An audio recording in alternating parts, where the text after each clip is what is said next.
And then another thing that bothered me, I don't know if this is a plot hole, but the girl just explained, I've been watching you guys the whole time, and I was just kind of waiting for the last minute to show up. Like, what kind of friend are you? It was ridiculous. Yeah, I don't understand that.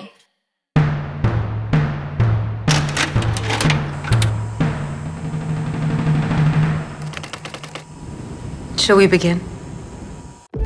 What makes Argyle unique from other spy comedies is it's this brilliant twist in the middle. It's time for you to meet the real Agent Argyle. Which makes it a brand new movie after that.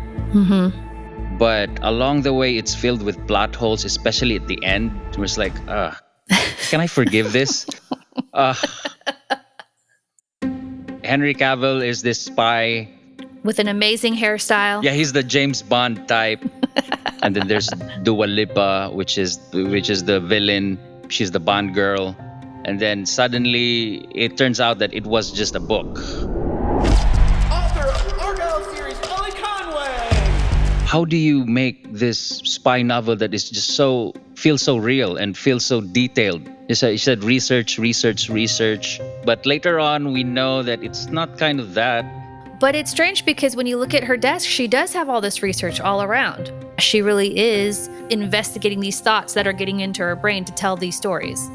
And then Catherine O'Hara, her mom, she's like, you can't end the movie like this.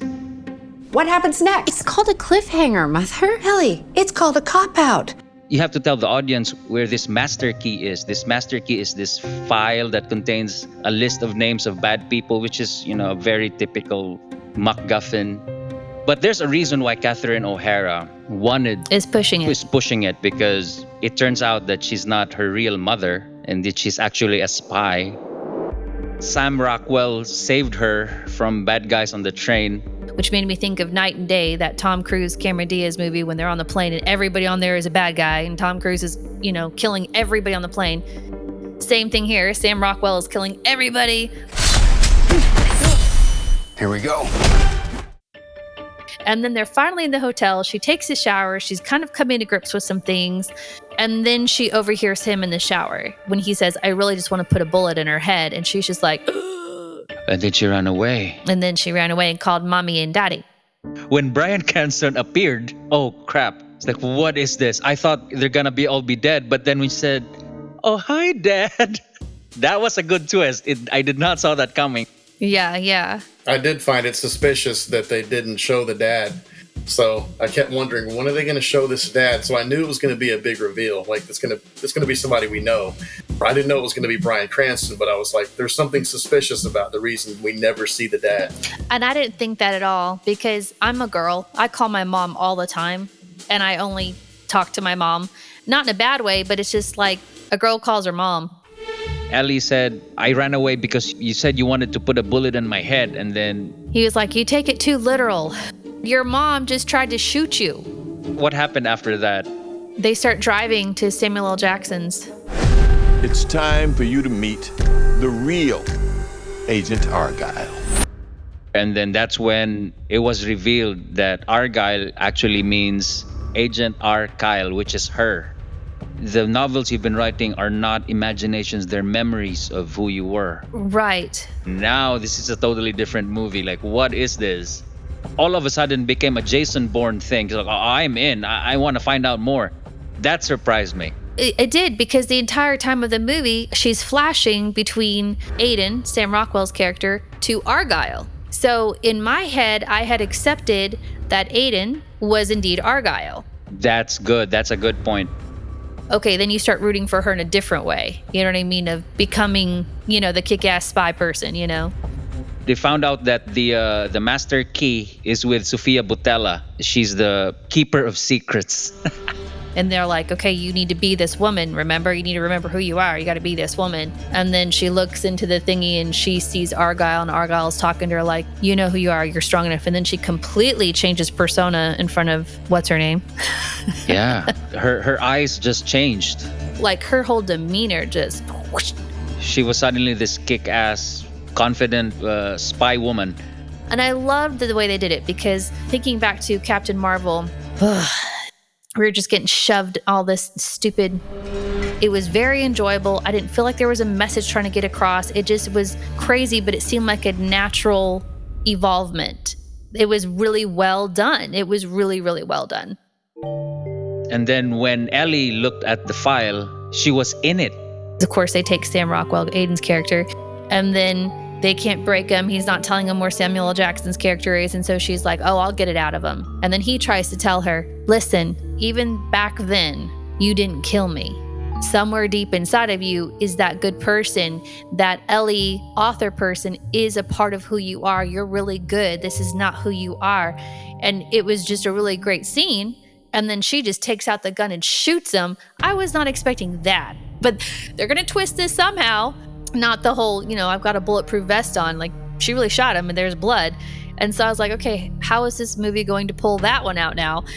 Can I just jump to this other ridiculous thing that I was like, this is way too long?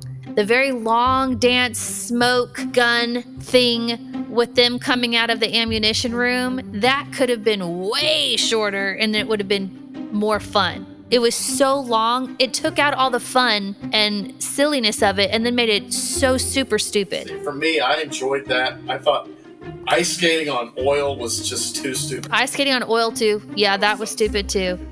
How did the knife just stay in her shoes? Didn't make sense. It was ridiculous, yeah.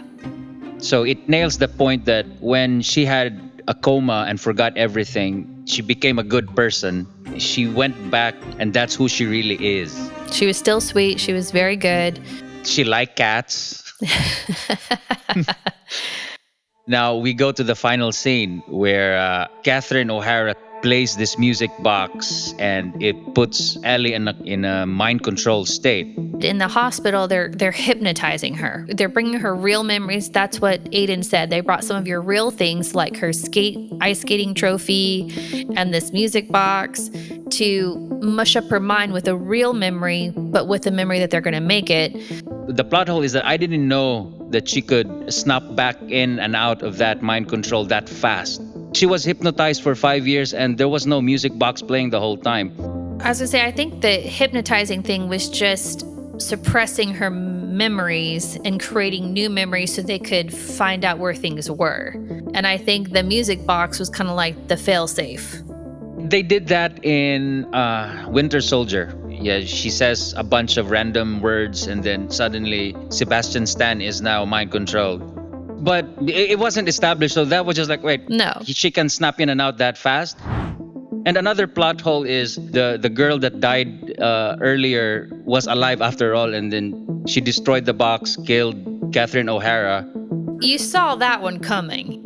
There was the fan that sent the email about, hey, instead of her dying, it could be said that, because it was shot here on her heart and because it's 2 inches or whatever, 2 centimeters above the blah, blah, blah, they can actually live and you bring her back to life. And the character that emailed that was supposedly the girl that died. Right. Laura, you were saying they didn't set up the music box. Yeah, they so set up that girl coming back, it's not even funny, in my opinion. But it wasn't Ellie who shot the girl. It was Dua Lipa with a machine gun. So how did the bullet miss her heart? I don't think she knew it missed the heart. She stuck the handkerchief in the girl's chest to try to stop the bleeding and not knowing that her stopping the blood flow saved that person. Now that makes sense. Now thank you for clearing that up.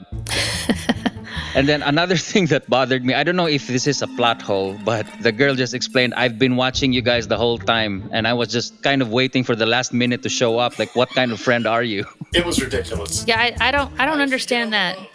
And you said, how did she get on the boat? Maybe she was on a speedboat?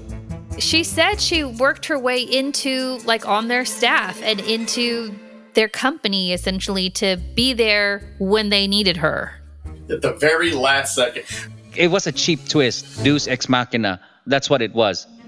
And then all of a sudden she's back in Colorado or wherever she is about her new book. And she closes the chapter and they're like, oh, what do you think about where everybody is if you were to write another book? And she's like, well, hopefully Alfie would have gotten, a CIA medal and the chick that's not really dead would be able to sell her stuff like Steve Jobs and kind of wraps it up with a bow. Happy ending.